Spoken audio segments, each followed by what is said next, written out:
Areas related to circle. हम लोग circle में बनने वाले डिफरेंट डिफरेंट चीजों के एरियाज निकालेंगे इस चैप्टर में। अब डिफरेंट चीजें क्या होती हैं, हम लोग यहाँ पे मेनली दो चीजों की बात करेंगे, एक तो सेक्टर ऑफ सर्किल और एक सेगमेंट ऑफ सर्किल, राइट। उससे पहले हमें कुछ बेसिक चीजों के बारे में पता होना चाहिए कि what is the circumference and the area of a circle. मान लो हमारे पास में एक सर्किल है, उसकी रेडियस स्मॉल आर है, तो सर्कमफेरेंस होती है उस सर्किल की बाउंड्री, जो कि इस वाले केस में तो रेड कलर से मैंने दिखा रखी है और यहां पे मैंने इसको खाली छोड़ के सिर्फ येलो कलर से दिखा रखी है। तो सर्किल की बाउंड्री की लेंथ को हम लोग उसकी सर्कमफेरेंस बोलते हैं। तो सिंस ये लेंथ है तो इसकी यूनिट मीटर, सेंटीमीटर, मिलीमीटर, मतलब सिर्फ यूनिट रहेगी, यूनिट स्क्वायर नहीं आएगी। On the other hand area of the circle means circle की बाउंड्री के अंदर जितना भी रीजन ये ऑक्यूपाई कर लेता है उसे हम लोग सर्किल का एरिया कहते हैं। That means this yellow region, so it will be in metre square, centimetre square, millimetre square, kilometre square, etcetera. अगर सर्किल की रेडियस आर है तो उसका एरिया किससे लिया जाता है, पाई आर स्क्वायर से। और सर्किल की रेडियस अगर आर है तो उसकी सर्कमफेरेंस किससे ली जाती है, 2 पाई आर से। ये बेसिक चीजें आप लोग 8th क्लास से पढ़ रहे हो, आसान सी बात है। यहां पे पाई की वैल्यू होती है 22/7, या फिर हम लोग अपनी कन्वीनियंस के अकॉर्डिंग 3.14 भी रख सकते हैं, या फिर इंफॉर्मेशन हमें दे गई हो कि इस क्वेश्चन में हमें 22/7 लेना है या 3.14। Find the ratio of the circumference of a circle to its diameter. अगर मैं यहां से सर्कमफेरेंस का फॉर्मूला लिख दूं तो C is equals to 2 pi r हो रहा है, राइट। तो अगर मुझे पाई निकालना हो तो C के डिनोमिनेटर में क्या चल जाएगा, 2r। और ऑब्वियसली हमें पता है कि twice of the radius of circle is nothing but diameter. So इसलिए ऐसा बोला जाता है कि pi is a ratio of the circumference and the diameter of the circle. आसान सी बात है, इजी।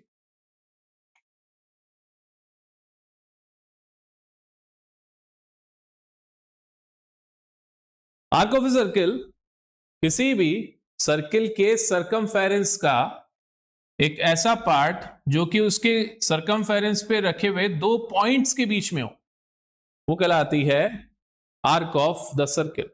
और इट इज नॉट नेसेसरी कि सर्किल में ही आर्क हो, बट सिंस हम लोग सर्किल पढ़ रहे हैं तो मैं सर्किल के कंटेक्स्ट में आपको आर्क बता रहा हूं कि आर्क एक स्ट्रेट लाइन नहीं होती है। इन जनरल आर्क मतलब जिसमें थोड़ा सा टर्न आ रहा हो। तो सर्किल के सर्कमफेरेंस पे रखे हुए किन्हीं भी दो पॉइंट्स के बीच में उसकी सर्कमफेरेंस के पोर्शन को हम लोग क्या बोल देते हैं, आर्क। आसान सी बात है। अब यहां पे आपको एक आर्क मैंने दिखाई है, बट यहां पे एक और आर्क बन रही है। If you notice with the help of the definition that the portion of the circumference between 2 points on the circumference is known as arc, तो यहां पे एक दूसरी आर्क ये भी बनेगी। अब इन दोनों आर्क्स में से जिसकी लेंथ ज्यादा होगी उसे हम मेजर आर्क बोल देंगे, और जिसकी लेंथ कम होगी उसे हम माइनर आर्क बोल देंगे। आसान सी बात है। सो the portion of the circumference between any 2 points on the circumference is called the arc, namely the major and the minor arc. If both of the same length, then they are called semicircles. और यहीं से semicircles का भी concept आता है। अगर इन दोनों arcs की लेंथ सेम हो तो वो दोनों आर्क्स क्या कहलाती हैं, semicircles। आसान सी बात, easy.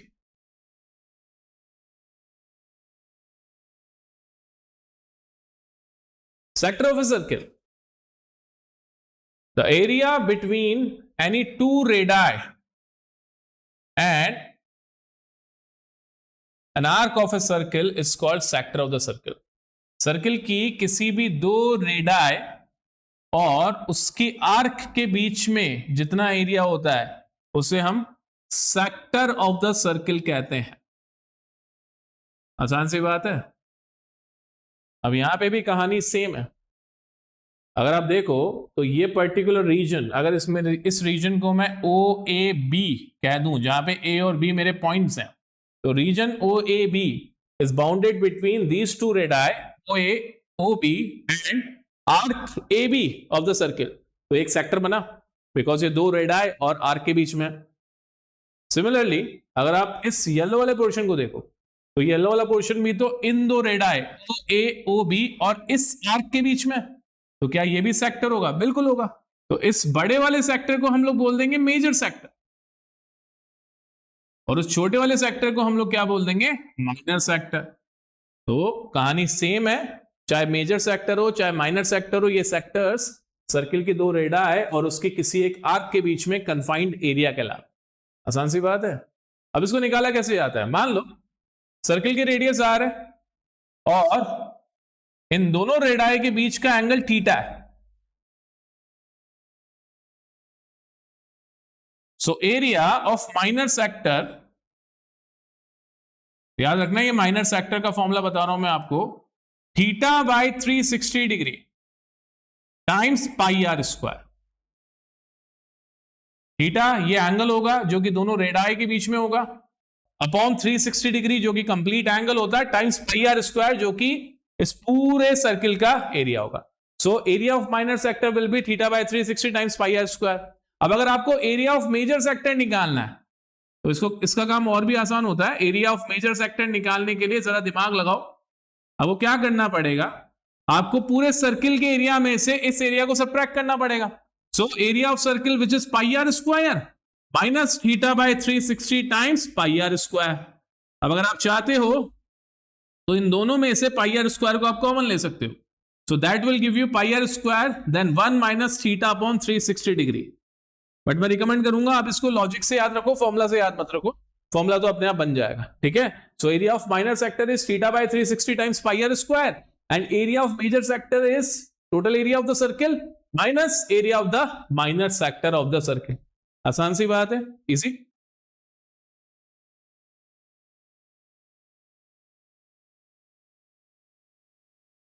Segment of a circle, circle के एक आर्क और उसी के अंदर बनी हुई कॉर्ड के बीच के रीजन को या कॉर्ड के बीच के एरिया को हम लोग सेगमेंट ऑफ सर्किल बोलते हैं। ठीक है। तो मेरे पास में एक सर्किल है जिसके अंदर एक कॉर्ड PQ है। इस कॉर्ड PQ ने सर्किल को दो पार्ट्स में डिवाइड करा है। ये दोनों ही पार्ट्स सेगमेंट ऑफ सर्किल कहलाएंगे। जो एरिया आपको कम दिखाई देगा वो कहलाएगा माइनर सेगमेंट, या जो रीजन आपको स्मॉल दिखाई देगा that will be called minor segment, और ऑब्वियसली जो रीजन आपको बड़ा दिखाई देगा वो कहलाएगा मेजर सेगमेंट। कहानी सेम है। The area bounded between an arc and a chord of the circle is known as its segment. आसान सी बात है, इजी। अब अगर सर्किल में उसकी सबसे बड़ी कॉर्ड बना दी जाए, सर्किल की सबसे बड़ी कॉर्ड होता है उसका डायमीटर, तो ऐसे में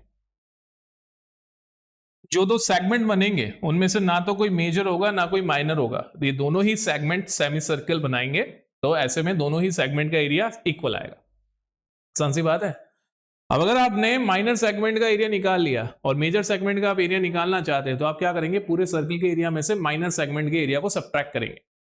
और सबसे इंपॉर्टेंट सवाल ये होता है कि ये सेगमेंट का एरिया निकलता कैसा है। तो सेगमेंट के एरिया को निकालने की एक टेक्निक होती है। सबसे पहले तो आपको सेक्टर का एरिया निकालना होता है। अब आप बोलोगे सर सेक्टर कहां से आ गया?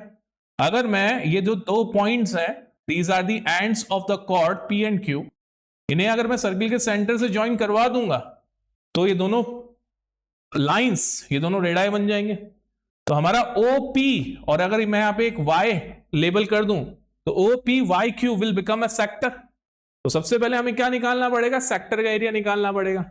अब इस सेक्टर के एरिया में से हमें इस ट्राइंगल के एरिया को सबट्रैक्ट करना पड़ेगा। ठीक है। इसको सबट्रैक्ट करना पड़ेगा सेक्टर में से, इस ट्राइंगल को सबट्रैक्ट करना पड़ेगा, ट्राइंगल OPQ।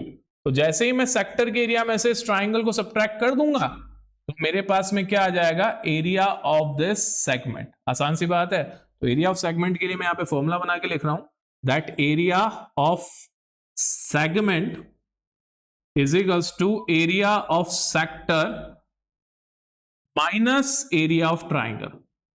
अब एरिया ऑफ ट्राइंगल हम कैसे निकालेंगे ये हम क्वेश्चंस के साथ में देखेंगे। आसान सी बात है। फिलहाल के लिए आपको थ्योरेटिकली ये चीज समझना है कि जब भी आपको सेगमेंट का एरिया निकालना है तो आप पहले सेक्टर का एरिया निकालेंगे, उसमें से आप ट्राइंगल के एरिया को सबट्रैक्ट करेंगे। आसान सी बात है, easy.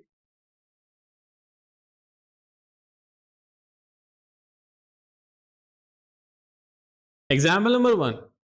Find the area of the sector of the circle with radius 4 cm and the angle 30 degree. Also find the area of the corresponding major sector. एक तो सेक्टर बोला है, एक corresponding major sector बोला है। ठीक है। तो मतलब फर्स्ट वाला जो सेक्टर था वो माइनर होगा। और इतना ऑब्वियस है आपके लिए समझना कि अगर थीटा की वैल्यू लेस देन 180 डिग्री होगी तो जो एंगल बनेगा तो जो सेक्टर बनेगा वो माइनर सेक्टर होगा। सोच के देख लो, अगर मैं दो रेडाई ऐसी ले लूं जिन दो रेडाई के बीच में 180 डिग्री का एंगल हो जाए, तो ना ऊपर वाला सेक्टर मेजर है ना नीचे वाला सेक्टर मेजर होगा, क्योंकि दोनों साइड पे एंगल 180 डिग्री है। तो ये दो इक्वल पार्ट्स में डिवाइड हो रहा है तो दोनों ही सेमी सर्किल हो जाएंगे। तो जहां पे एंगल लेस देन 180 डिग्री होगा उसी साइड पे सेक्टर जो होगा वो माइनर सेक्टर होगा। और इस क्वेश्चन के अंदर हमें एंगल 30 डिग्री दे रखा है। सो ये हमारा सर्किल हो गया और यहां पे हमने हमारी दो रेडाई बना ली और वो रेडाई इन दो पॉइंट्स के बीच में है, point A and point B, और ये O centre of the circle हो गया।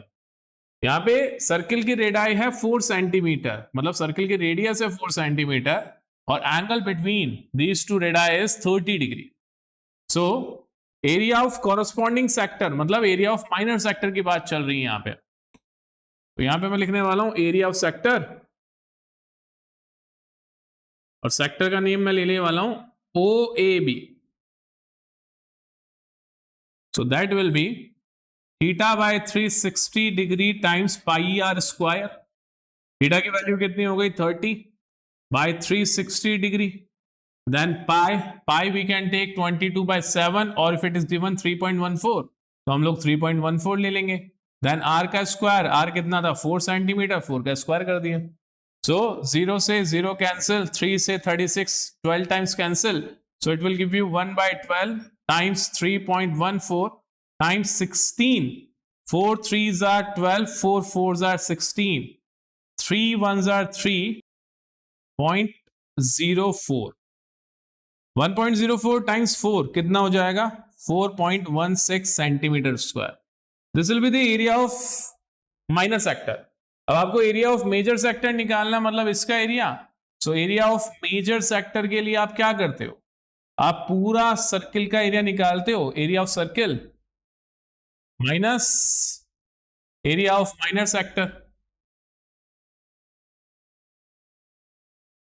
माइनर सेक्टर का एरिया हम लोगों ने ऑलरेडी निकाल लिया 4.16 सेंटीमीटर स्क्वायर। कंप्लीट सर्किल का एरिया होगा pi r square, so pi times r का square minus 4.16। Pi is 3.14 times radius थी 4, 4 4s are 16 minus 4.16। देखो ये थोड़ा लंबा पड़ता है, अगर आप डायरेक्ट फॉर्मूला लगा के करोगे थोड़ा शॉर्ट पड़ेगा, बट सिंस मैंने आधा काम कर लिया इसलिए मैं पूरा करके दिखा रहा हूं। 50.24 माइनस 4.16 कितना हो जाएगा 46.08 सेंटीमीटर स्क्वायर। ये हो गया एरिया ऑफ मेजर सेक्टर। आसान सी बात है।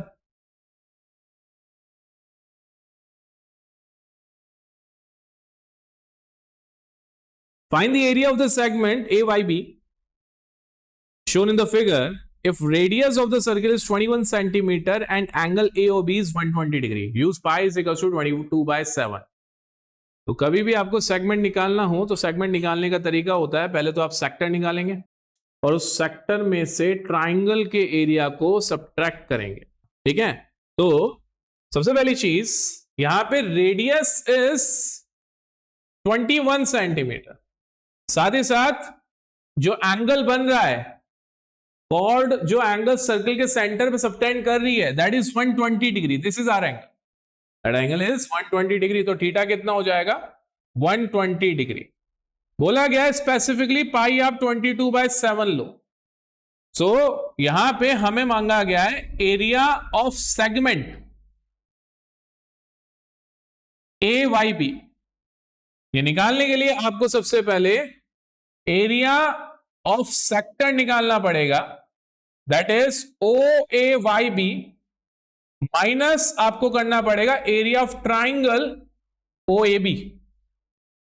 बस आपको इतना सा काम करना है और आपका सेगमेंट का एरिया आ जाएगा। और एक काम जो आपको इतना सा लग रहा है उसमें मेहनत ज्यादा है। ठीक है, सेगमेंट का एरिया निकालने के लिए आपको सेक्टर निकालना पड़ेगा। सेक्टर का एरिया निकालना बहुत आसान है, जो कि मैं इतने सी जगह पे भी निकाल सकता हूं।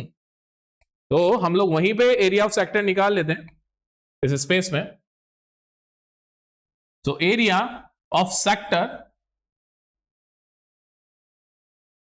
OAYB will be theta, which is 120 degree by 360 degree times pi, which is 22 by 7, and square of the radius, that is 21 का square.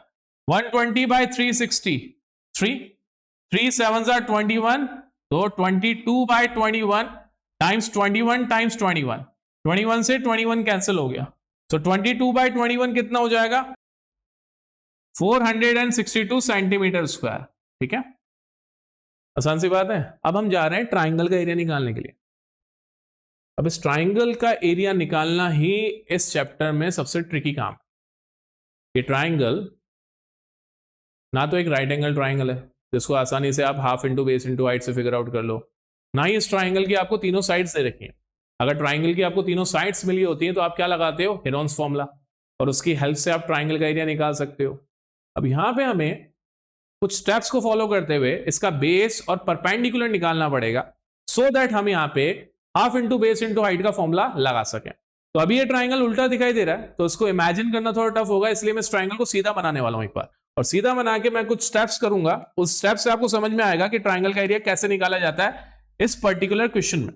तो अगर मैं इस ट्राइंगल को इन्वर्ट कर दूं जिस पोजीशन में अभी ये है, तो ओ ए बी यहां आ जाएगा. This will be 21 centimetre, this will be again 21 centimetre, and this angle at O will be 120 degree, right. तो मैं 120 डिग्री यहां रिप्रेजेंट करवा रहा हूं. This angle is 120 degree. अच्छा, पहली बात यह कि ट्राइंगल एक आइसोसेलेस ट्राइंगल होगा. क्यों आइसोसेलेस ट्राइंगल होगा? क्योंकि OA is equal to OB. So since OA is equal to OB, that means angle OAB will be equal to angle OBA, isn't it? दोनों ही एंगल आपस में इक्वल होंगे. तो ये एंगल और ये एंगल जैसे आपस में इक्वल हुए, तो angle OAB plus angle OBA plus angle AOB, ये तीनों मिलके कितना हो जाएंगे? 180 degree by angle sum property of triangle. OAB और OBA दोनों का ही मेजर सेम है, इसलिए मैं इसको लिखने वाला हूं इन दोनों को twice of angle OAB. Twice of angle OAB will B 180 degree minus angle AOB. So twice of angle OAB will be 180 degree minus 120 degree. तो एंगल OAB कितना हो जाएगा? यहां पे आ गया 60 degree, 60 upon 2, that means 30 degree. तो एक काम हमें पता पड़ गया कि ये एंगल 30 है, ये भी एंगल 30 है. क्यों निकाला अभी थोड़ी देर में समझ में आएगा. ठीक है, अब एक बचपन की पढ़ी हुई बात याद करो कि जब भी किसी इक्विलैटरल ट्राइंगल या आइसोसेलेस ट्राइंगल में एक परपेंडिकुलर ड्रॉ करा जाता है उसकी किसी वर्टेक्स से ऑपोजिट वर्टेक्स पे, तो ऐसे में वो परपेंडिकुलर ऑपोजिट वाली साइड को बाइसेक्ट भी करता है, और साथ ही साथ जिस वर्टेक्स से उसे ड्रॉ करा जा रहा है उस वर्टेक्स के एंगल को भी वो बाइसेक्ट कर देता है. आसान सी बात है. तो अगर मैं O से M पे एक परपेंडिकुलर डाल दूंगा जहां पे M AB पे लाई करेगा, तो ये M पॉइंट पे AB को बाइसेक्ट करवा देगा, मतलब the length of AM will be equals to the length of BM. आसान सी बात. सो क्रोनोलॉजी सही बनाने के लिए इस पूरे डेटा को हम लोग थोड़ा सा इधर ले लेते हैं एंड आगे की बात करेंगे. Now by construction draw OM perpendicular to AB such that triangle OAM is congruent to triangle OBM. क्यों? देखो, OA is equals to OB, OM is equals to OM common, और ये दोनों भी वैसे 90 डिग्री हैं तो RHS क्राइटेरिया से. ठीक है, तो ये रीजन है, इस रीजन की वजह से मैं लिख रहा हूं कि AM is equals to BM, AM is equals to BM, and साथ ही साथ angle AOM is equals to angle BOM, और ये दोनों ही किसके हाफ हो जाएंगे? 120 डिग्री के हाफ हो जाएंगे. तो 120 by 2 दैट मींस 60 डिग्री. समझ गए?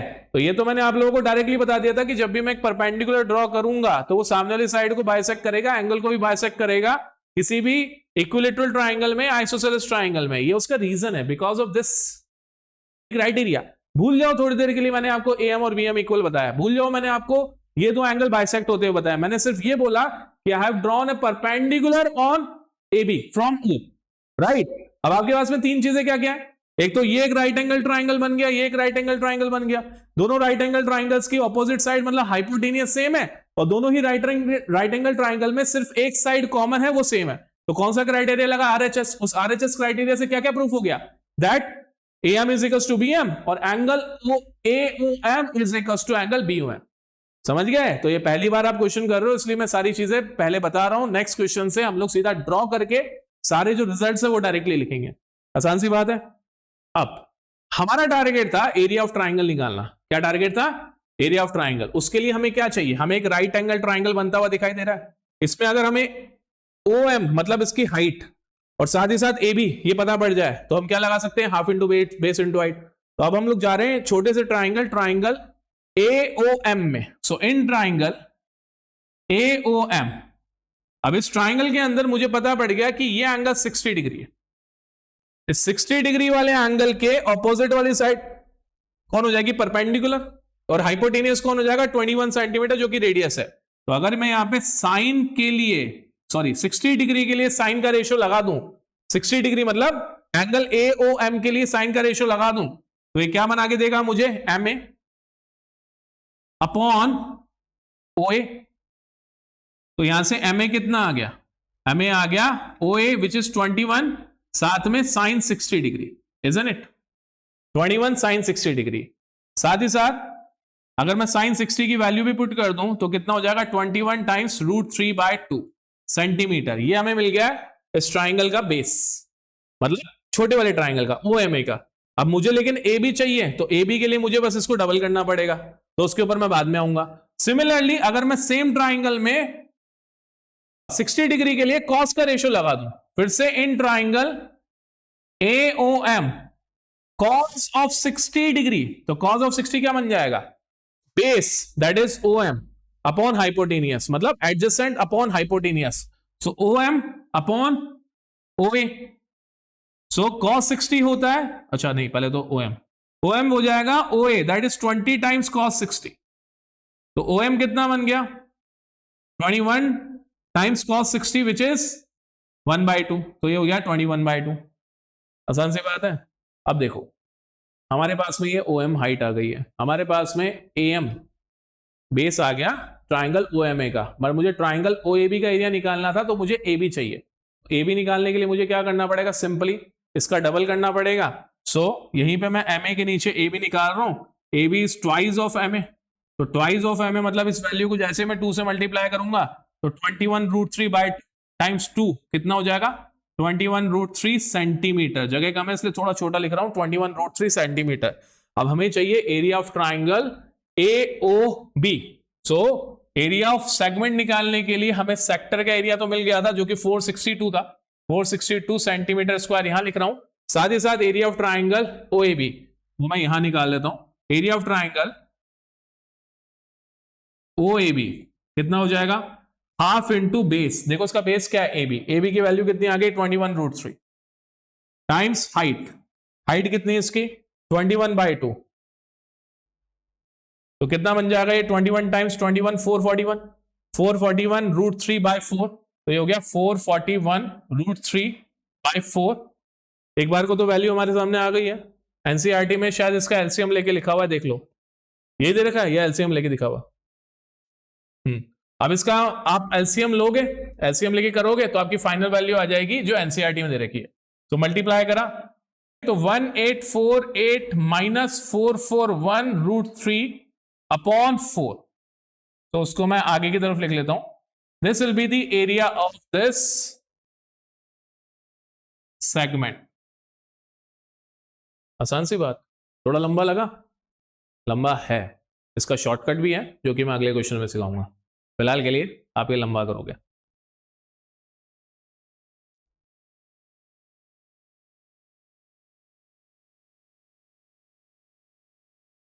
ओके, अब सेगमेंट ऑफ सर्किल को निकालने का मेथड या प्रोसेस बहुत लंबा होता है, तो उसको करने की एक शॉर्ट टेक्निक भी है। करना हमको वही पड़ेगा, हमें सेक्टर का एरिया निकाल के उसमें से ट्राइंगल के एरिया को सब्ट्रैक्ट करना होता है। ठीक है, मुश्किल होता है ट्राइंगल का एरिया निकालना, बिकॉज वो प्रोसेस अपने आप में बहुत लंबा है। बट व्हाट इफ हम उसका एक शॉर्ट मेथड बना लें और उस शॉर्ट मेथड से हम लोग एमसीक्यू टाइप के क्वेश्चंस या ऐसे क्वेश्चंस कर सके जहां पे हमारे पास में स्टेप्स की कोई रिक्वायरमेंट ना हो। ठीक है, तो मान लो ये हमारा ट्राइंगल OPQ, मैं इस ट्राइंगल को फिर से यहां अलग से बना रहा हूं, ट्राइंगल OPQ। हमें इसका एरिया निकालना होता है। ठीक है, एरिया निकालने के लिए आपको एक तो इसकी बेस की लेंथ चाहिए होती है, एक इसकी हाइट चाहिए होती है। क्वेश्चंस के अंदर हमें एंगल गिवन होता है, हमें एंगल पता होता है जो एंगल सर्किल की कॉर्ड सर्किल के सेंटर पे सबटेंड कर रही होती है, राइट।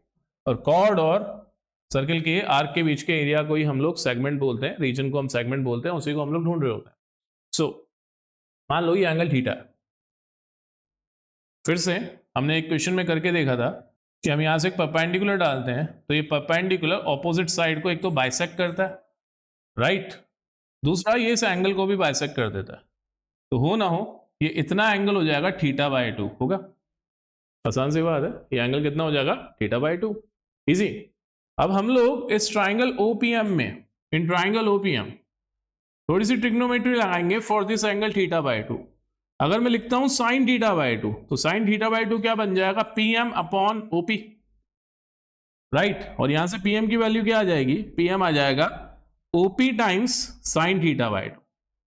सिमिलरली मैं सेम ट्राइंगल में अगर cos का रेशियो निकालता हूं फॉर एंगल θ/2, तो ये क्या बन जाएगा, OM/OP। तो यहां से OM कितना आ जाएगा, OP times cos θ/2, isn't it. इसको बोला इक्वेशन नंबर 1, इसको बोला इक्वेशन नंबर 2। हमें निकालना है इस ट्राइंगल का एरिया। तो ट्राइंगल का एरिया निकालने के लिए हमें क्या चाहिए, हमें एक तो ये परपेंडिकुलर चाहिए OM, जो कि हम लोगों ने निकाल लिया। दूसरा हमें बेस चाहिए PQ।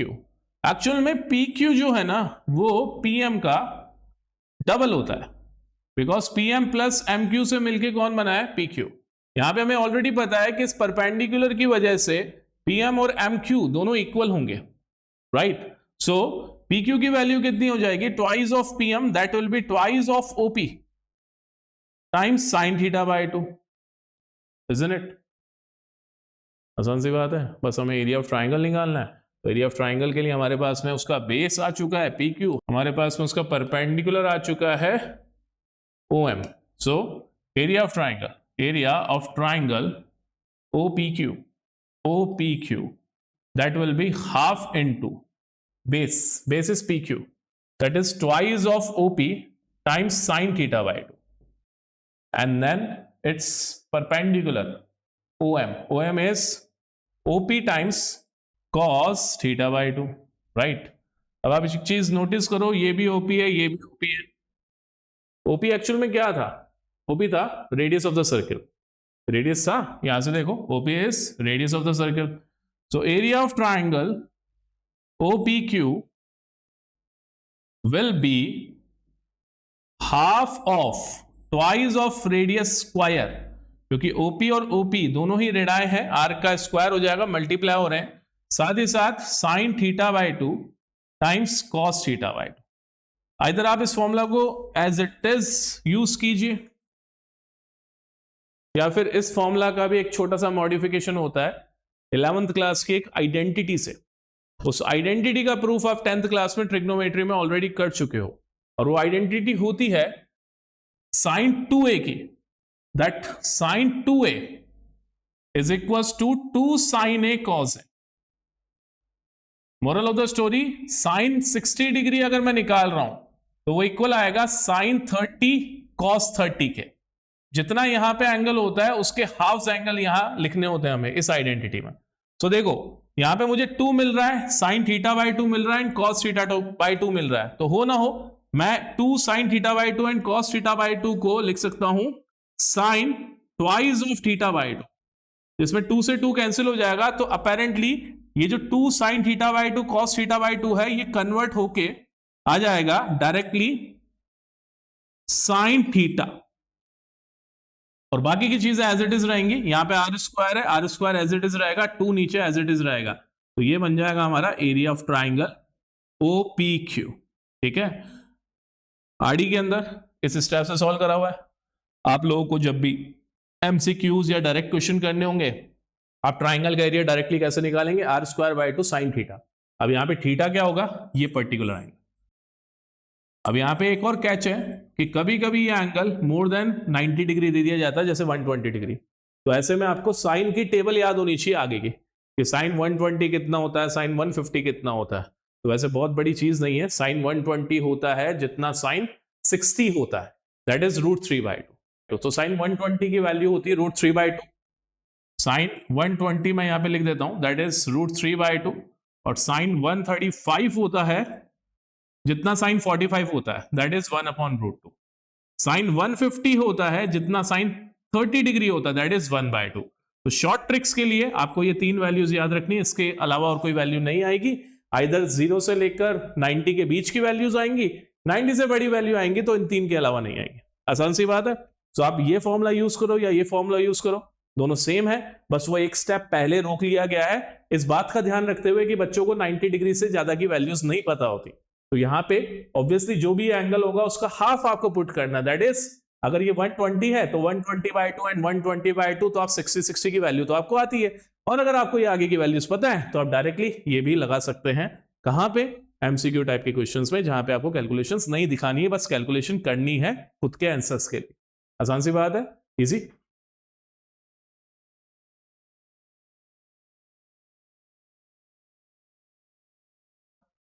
Find the area of the sector of a circle with radius 6 centimeter and angle of the sector equals to 60 degree. So आपको सेक्टर निकालना है। डायग्राम इफ यू वांट आप डायग्राम दिखा सकते हो, वैसे दिखाना चाहिए इस चैप्टर में डायग्राम। ये हमारा सर्किल हो गया,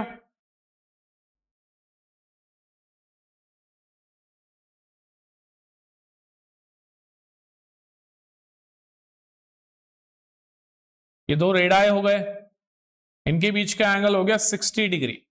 सर्किल के सेंटर को हमने वो बोल दिया, radii r OA and OB respectively.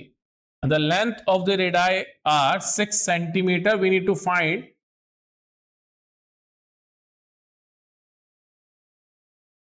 this sector.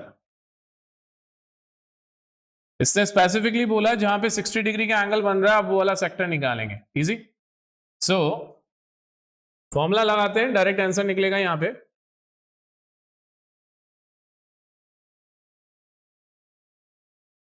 So area of sector will be theta by 360 times pi r square. Theta is 60 degree by 360. पाई के लिए कोई स्पेसिफिक चीज नहीं बोली गई है, इसलिए हम फिलहाल पाई को पाई रखने वाले हैं। देखेंगे कि पाई अगर हमारे पास में न्यूमरेटर में कहीं पे 7 आ रहा होगा तो हम पाई को 22/7 रख देंगे, नहीं आ रहा होगा तो हम लोग 3.14 रखेंगे। ठीक है, एंड रेडियस है 6 स्क्वायर। 60 डिग्री से 360 डिग्री कैंसिल होगा 6 टाइम्स, तो 1/6 टाइम्स पाई टाइम्स 6 टाइम्स 6, 6 से 6 कैंसिल हो गया, so the answer will be 6 pi. Now we can put the value of pi as 3.14. So 6 into 3.14. 6 3s are 18 and 14 6 are 84. ठीक है, so the value will be 18.84 centimetre square.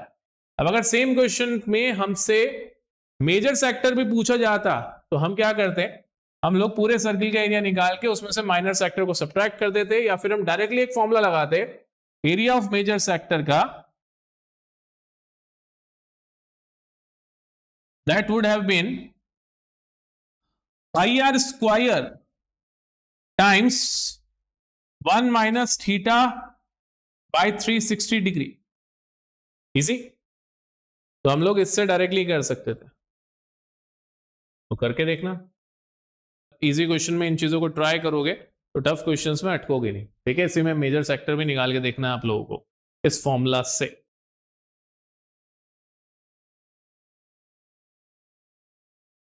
Find the area of quadrant of a circle whose circumference is 22 centimetre. Quadrant का मतलब होता है 1/4 quarter, मतलब circle का जो 1/4 part बना रहा है उसका हमें एरिया चाहिए। सो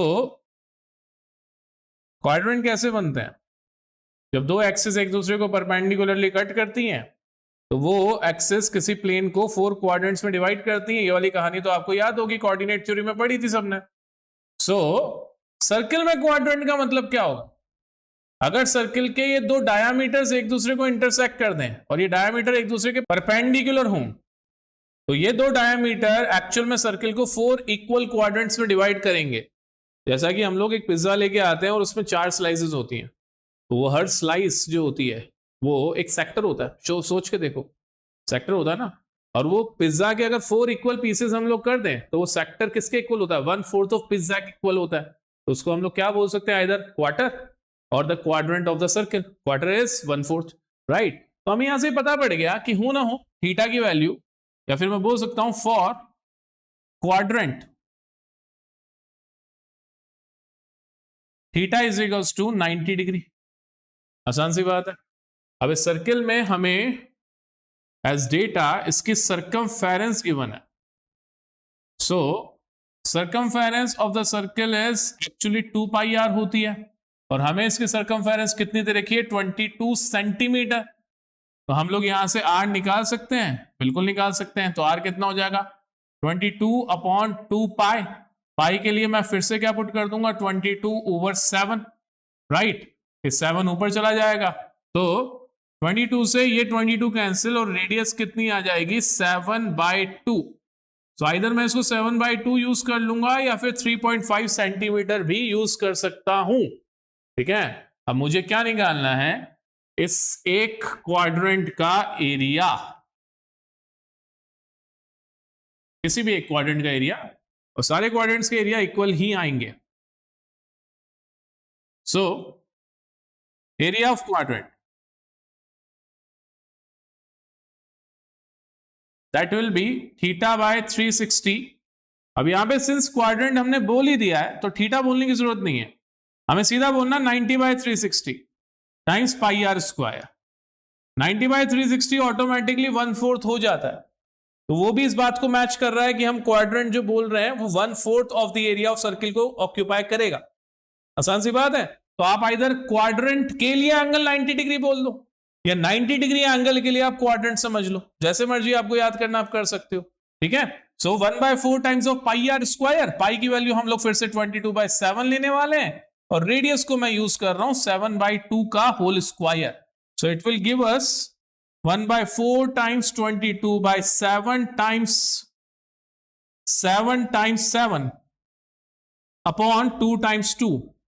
7 से एक 7 कैंसिल, 2 से 22 11 times cancel, so 11 7s are 77/8, 77/8, 8 9s are 72, remainder is 5, 8 6 are 48 centimetre square, approximately 9.6 centimetre square. आसान सी बात है, easy.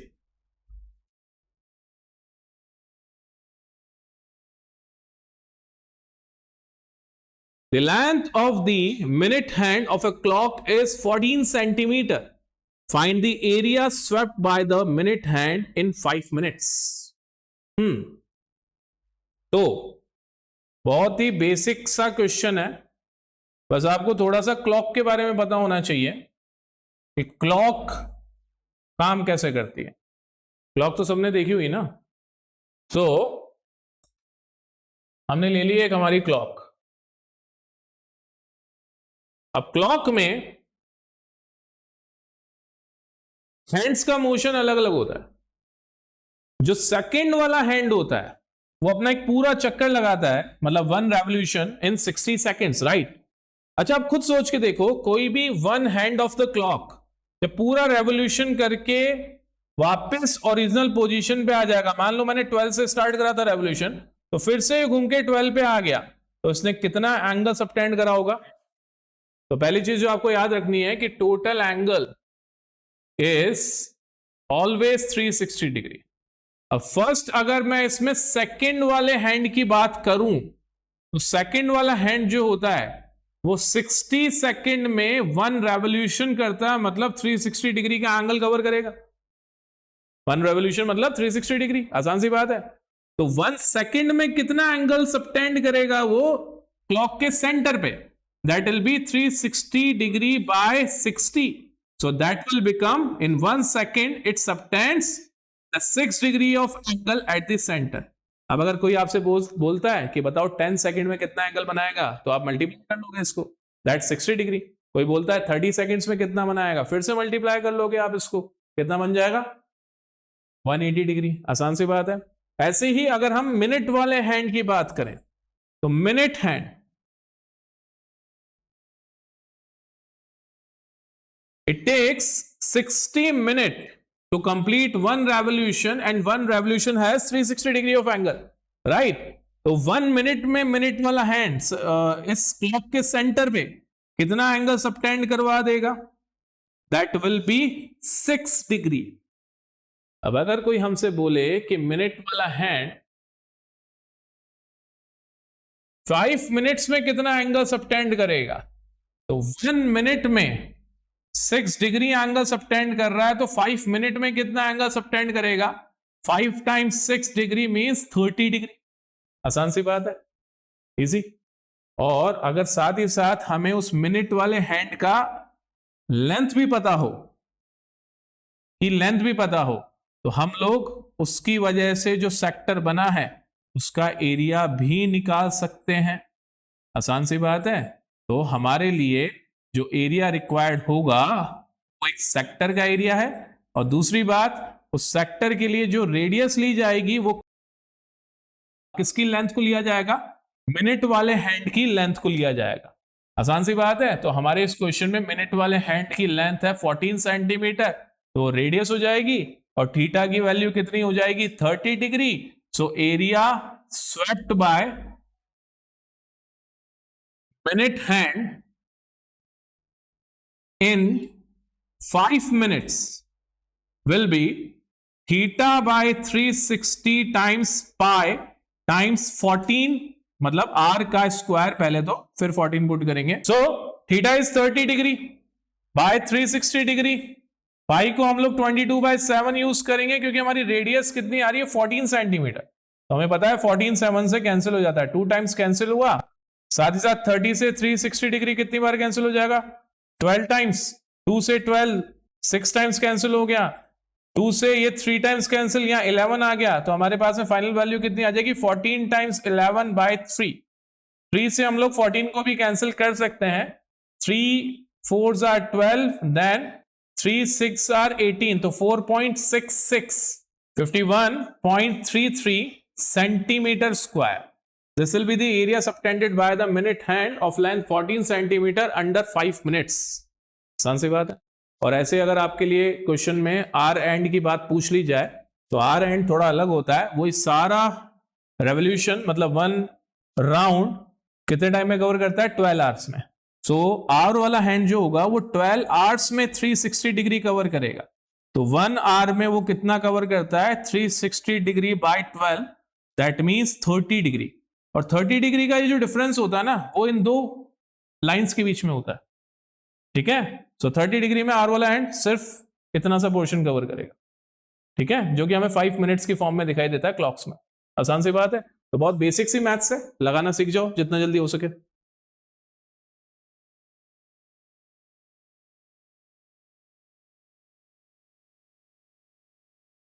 The chord of a circle of radius 15 centimeter subtends an angle of 60 degree at the center. Find the areas of corresponding minor and major segments of circle. Take pi is equals to 3.14 and root 3 is equals to 1.73.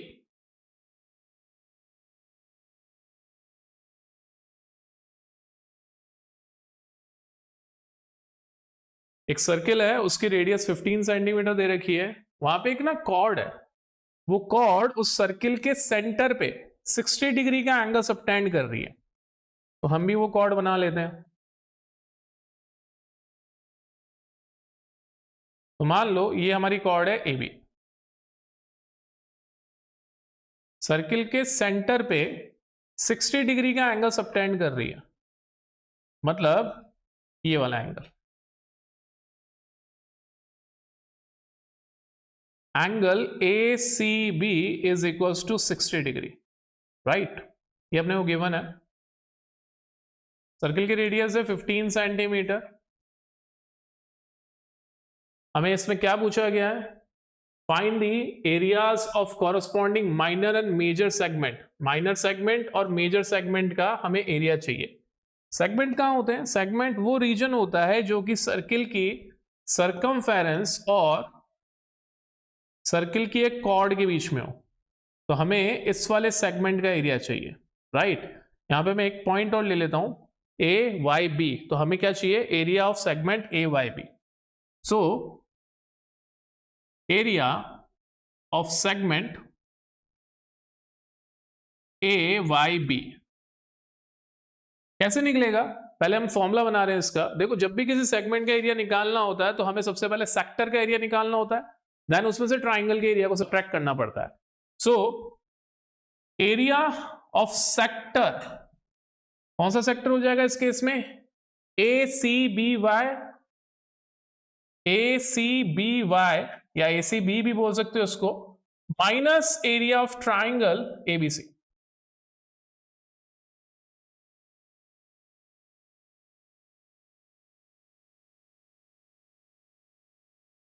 और ये हमें diagram से दिखाई दे रहा है कि ये जो पर्टिकुलर सेगमेंट है ये माइनर सेगमेंट है, छोटा वाला नहीं है। बड़ा सेगमेंट क्या हो जाएगा, बड़ा सेगमेंट ऊपर की तरफ बनेगा, जिसके लिए मैंने एक और पॉइंट ले लिया x। तो मेजर सेगमेंट क्या हो जाएगा, ए एक्स बी, उस पर बाद में आएंगे, पहले हम माइनर सेगमेंट निकालेंगे। So now area of minor segment that is segment A Y B is equals to area of sector A C B Y.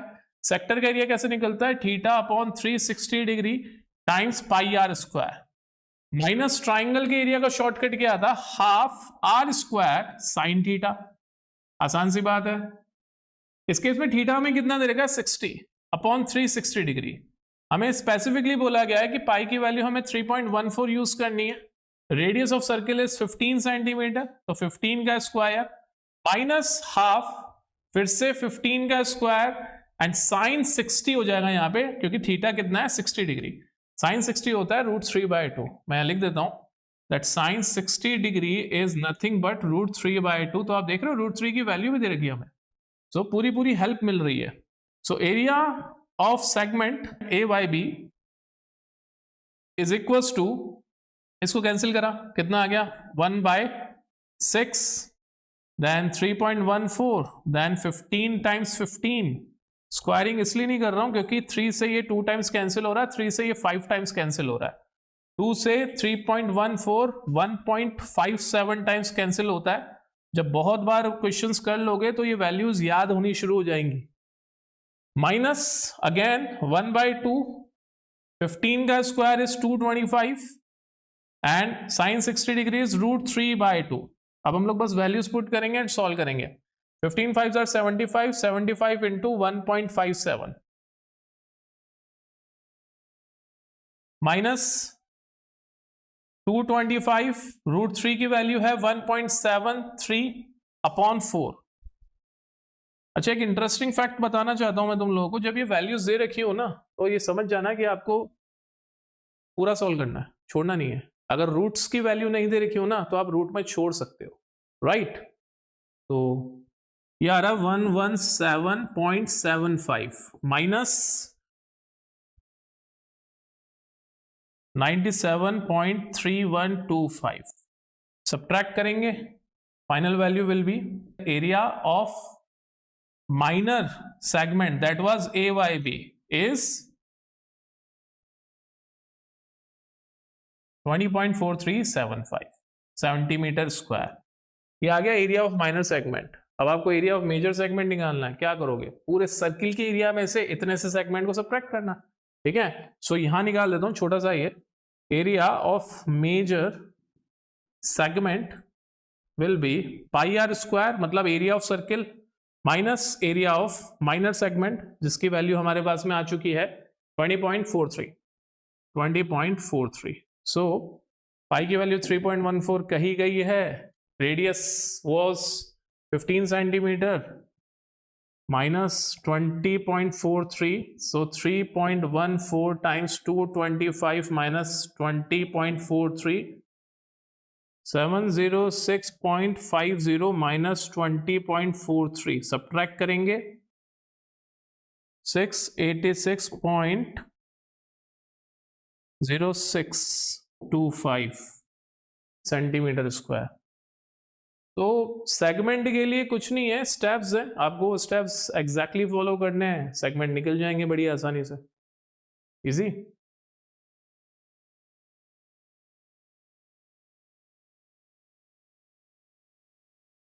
A broach is made with silver wire in the form of a circle with diameter 35 millimeter. The wire is also used in making 5 diameters, which divides the circles into 10 equal sectors, as shown in this figure. Find the total length of the silver wire required and the area of each sector of the broach. Broach वो coat पे लगाते हैं ना, तो circular वाला brush है। तो आपकी नज़र में सिर्फ ये सर्किल है और कुछ भी नहीं है, ज़्यादा नहीं सोचना है अपने को, बस सर्किल है। एक ऐसा सर्किल है जिसकी डायामीटर है 35 millimetre. So diameter is 35 millimetre, radius कितनी हो जाएगी 35/2। मैं रिकमेंड करूंगा इसको ऐसे ही छोड़ने के लिए, क्योंकि 35 जो होता है वो 7 से डिविजिबल होता है, तो इसलिए इसको ऐसे छोड़ा करो, आगे हमारे काम आ जाता है।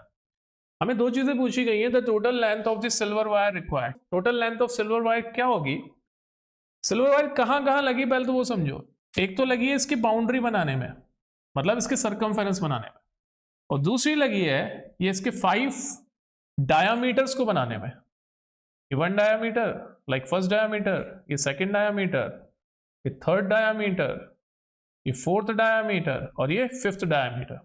तो क्वेश्चन का फर्स्ट पार्ट बड़ा आसान है। So length of wire is equals to circumference of broach plus 5 times diameter of broach। circumference of broach क्या हो जाएगा, obviously 2 pi r, and 5 times diameter क्या हो जाएगा, 5 टाइम्स कैपिटल D लिख देता हूं, यहां पे कैपिटल D हमारे पास में कितना है 35। तो ये तो इजी पार्ट था। अब बात करते हैं 2 पाई r की, तो 2 इंटू 22/7 और रेडियस क्या थी 35/2। 7 से 35 5 टाइम्स कैंसिल, 2 से 2 cancel, 22 5s are 110 110, 35 5s are 175। तो ओवरऑल एडिशन कितना हो जाएगा 285 मिलीमीटर। अगली बात हमसे ये पूछी गई है कि इसके एक सेक्टर का एरिया क्या होगा, इसके एक सेक्टर का एरिया। तो ऐसे कितने सेक्टर बने, 10 सेक्टर बने, और ऐसे 10 सेक्टर्स मिलके क्या बना रहे हैं, पूरा सर्किल। तो हो ना हो ये एक सेक्टर का एरिया इस पूरे सर्किल के एरिया का 1/10 होगा। देखो इस सर्किल किससे मिल रहा है, ये पूरा ब्रॉश किससे मिल रहा है, एरिया ऑफ ब्रॉश किनसे मिलके बन रहा है, ये 10 सेक्टर्स किससे मिलके बन रहा है, 10 सेक्टर्स। तो जरूरी नहीं है आपके पास में एंगल्स हो, हमेशा एंगल्स आपको वो रेशो देते थे।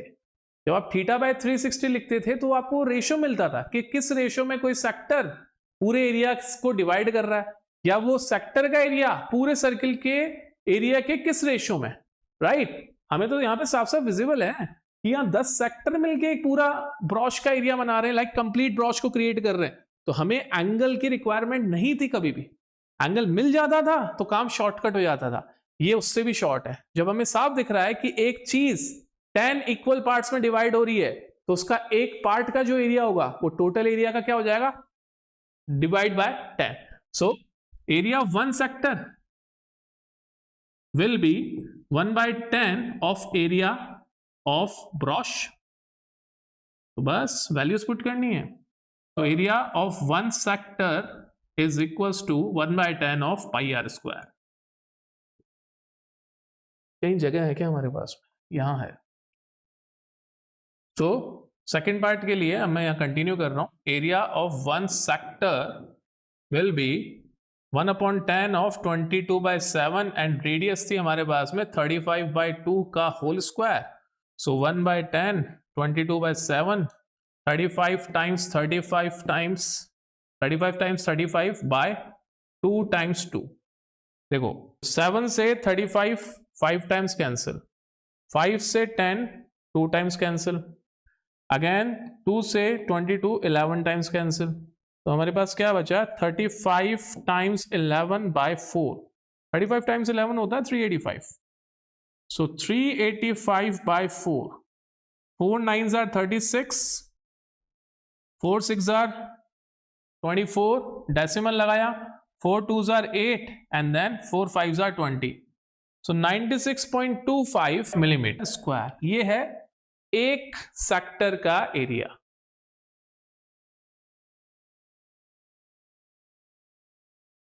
An umbrella has 8 ribs which are equally spaced. See in the figure. Assuming umbrella to be a flat circle of radius 45 centimeter, find the area between two consecutive ribs of the umbrella. Umbrella सबने देखा हुआ है. Umbrella के अंदर ये जो rods पतली पतली होती हैं जो इसके मटेरियल को, फैब्रिक को सपोर्ट देती है, वो रिब्स हैं. ठीक है. ऐसा बोला गया है कि अम्ब्रेला के अंदर टोटल 8 रिब्स हैं. यहां पे आपको दिख रही होंगी 1 2 3 4 5 6 7 and 8. Total 8 ribs are there. हमसे ऐसा बोला गया है कि इसकी 2 कॉन्जिक्यूटिव रिब्स के बीच का हमें एरिया फिगर आउट करना है. कोई भी 2 कॉन्जिक्यूटिव रिब्स ले ली हमने, उसके बीच का एरिया फिगर आउट करना है. मतलब हमें ऑब्वियसली इसका एक सेक्टर निकालना. आसान सी बात है. साथ ही साथ हमें रिब की लेंथ या फिर रेडियस ऑफ अम्ब्रेला दे दिया गया है, अम्ब्रेला को एक फ्लैट सर्कल मानते हुए, and that is 45 centimetre. So radius यहां पे क्या हो जाएगी? 45 सेंटीमीटर. इजी. आपको निकालना है area of material between 2 ribs. तो वो एक्चुअल में सेक्टर बनेगा. अब सवाल ये पैदा होता है कि सेक्टर तो सर बन रहा है, बट एंगल कितना? टोटल यहां पे कितने सेक्टर है? 1 2 3 4 5 6 7 8. 8 सेक्टर्स है. तो नंबर ऑफ सेक्टर्स कितने हो गए? 8.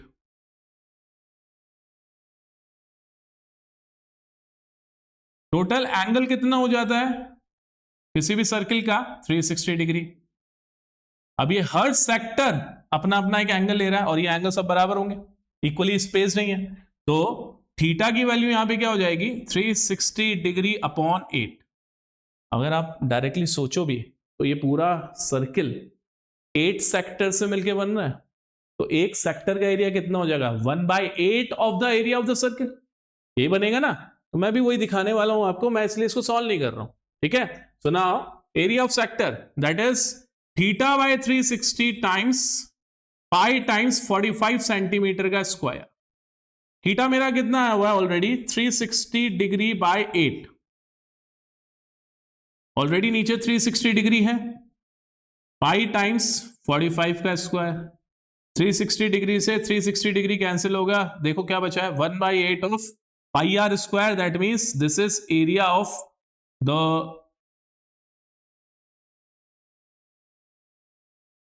Total area of circle. वही हुआ. 8 सेक्टर्स थे तो हर सेक्टर जो हुआ उसका 1/8 पार्ट ऑक्यूपाई करेगा. बस आपको करना क्या है? यहां पे इसको सॉल्व करने के लिए 1/8 टाइम्स पाई की वैल्यू आप 22/7 ले लो या 3.14 ले लो, कुछ भी नहीं दे रखा तो. सो 3.14 लिया, मल्टीप्लाई कर दो 45 के स्क्वायर से, आपका आंसर आ जाएगा. तो approximately 794 centimetre square.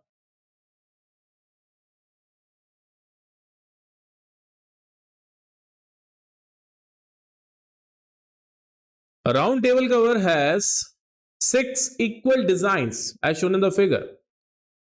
If the radius of the cover is 28 centimeter, find the cost of making the designs at the rate of 0.35 पर सेंटीमीटर स्क्वायर।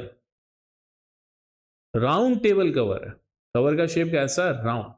अगर आप नोटिस करो तो डिजाइन जो आ रहे हैं ना, ये एक लाइन के बीच में और सर्किल की बाउंड्री मतलब आर्क के बीच में आ रहे हैं। तो ये हर एक डिजाइन एक सेगमेंट है, तो हमें ऐसे 6 सेगमेंट्स के एरियाज को निकालना पड़ेगा और हमको उस एरिया को इस कॉस्ट से मल्टीप्लाई करना पड़ेगा।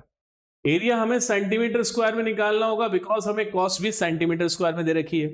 6 सेगमेंट निकालने के लिए आपको सबको इंडिविजुअली कैलकुलेट नहीं करना होगा, आपको सिर्फ एक सेगमेंट निकालना है, 6 से मल्टीप्लाई करना है, टोटल एरिया बन जाएगा। आसान सी बात है। तो शुरू करते हैं। सबसे पहले तो डायग्राम को कंप्लीट करेंगे। मान लो ये सेंटर ऑफ सर्किल है, यहां से और यहां से मैंने ये 2 रेडाई बना दी।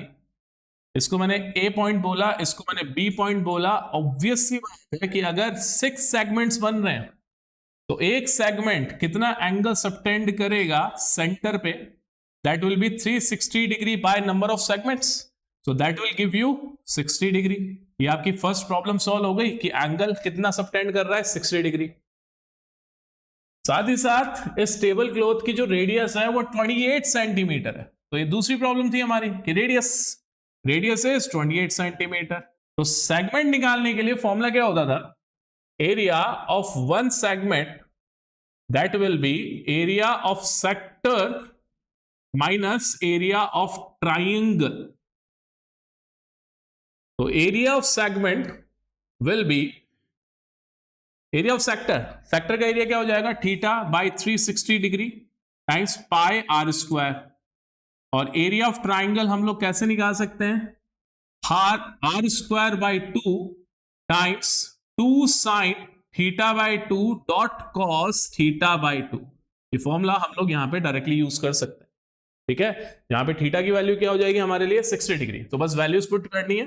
सो area of segment will be theta that is 60 degree by 360 degree times पाई को हम लोग 22/7 ले लेंगे क्योंकि रेडियस हमें 28 गिवन है जो कि 7 से कैंसिल हो सकती है, माइनस अगेन 28 का square by 2 then twice of sine theta by 2 means 60 degree by 2 dot cos theta by 2 मतलब फिर से 60 डिग्री बाय 2। बस सिंप्लीफाई करना, आंसर हमारे सामने आ जाएगा। 60 से 360 डिग्री कैंसिल होकर कितना बना, 1/6, 22/7 टाइम्स 28 टाइम्स 28 माइनस 28 का square 784/2 then twice of sin 30 is 1/2 then cos 30 is √3/2। आसान सी बात है। ये 2 से 2 कैंसिल हुआ, 2 से 784 को कैंसिल करवा दो, 392 देन अगेन इस 2 से 392 को भी कैंसिल करवा दो तो ये हो जाएगा 196। तो 196 टाइम्स √3 और यहां पे 7 से 28 को कैंसिल करवा दिया 4 टाइम्स, देन अगेन 4 को 2 से कैंसिल करवाया 2 टाइम्स, यहां 3 आ जाएगा, then 22 times 2 times 28, 22 times 2 times 28/3, so it will become 410.66 और 196 इंटू √3 की वैल्यू 1.7 है, इट विल बिकम 333.2। सब्ट्रैक्ट करेंगे तो it will give you 77.46 centimetre square. Now this is the area of one segment. हम लोगों को 6 से मल्टीप्लाई करना पड़ेगा एक सेगमेंट के एरिया को, दैट इज 77.46। अप्रोक्सीमेटली आप इसको 77.5 ले लेंगे तो 6 इंटू 77.5। टोटल कॉस्ट के लिए आपको क्या करना पड़ेगा,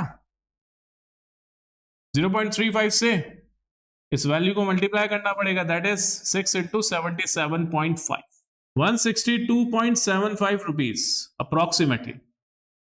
अप्रोक्सीमेटली इसलिए बिकॉज एक तो √3 इन्वॉल्व है, एक पाई की वैल्यू इन्वॉल्व है। जब भी रेशनल नंबर इन्वॉल्व होते हैं तो वैल्यूज अप्रोक्स में आती हैं। देखो अब अगर यहां पे हम लोग इस 2 से 2 को कैंसिल करवा देते तो फॉर्मूला में कोई फर्क नहीं पड़ता। मैं ये 2 इसलिए लिखता हूं बिकॉज ये 2 sine theta by 2 cos theta by 2 एक दूसरी वैल्यू बनाता है जो कि होती है साइन थीटा। तो जब आप एमसीक्यूज टाइप के क्वेश्चन सॉल्व करोगे तो इतनी लंबी कैलकुलेशन से बचने के लिए आप जो फॉर्मूला काम में लोगे वो ये होगा r²/2 sin थीटा। तो जस्ट वो आप याद रखो, इसलिए मैं 2 यूज करता हूं दोनों जगह पर।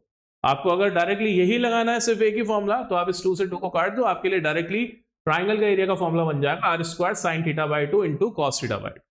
आसान सी बात है, इजी।